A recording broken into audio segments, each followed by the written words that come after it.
સ્વાભાવિક એ નથી. ધર્મને અર્થે પણ કોઈના ત્યાંથી પુષ્પ, યજ્ઞને માટે કાષ્ટ, કઈ પણ ન લેવું.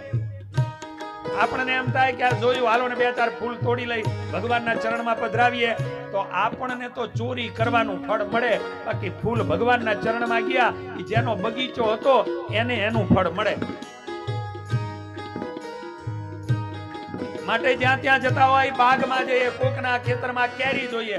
અરે ઘણાને તો એવી ટેવ હોય, માંડવી વાવી હોય, બેના શેઢા બાજુમાં હોય, અને હાંજના 5 વાગ્યા આંટો મારવા જાય ખેતરમાં, અને પછી એ માંડવી કેવી બેઠી છે એને જોવા માટે છોડવો ઉપાડે, પણ પોતાના ખેતરનો નહીં, બાજુવાળાના ખેતરમાં જ. બોલો,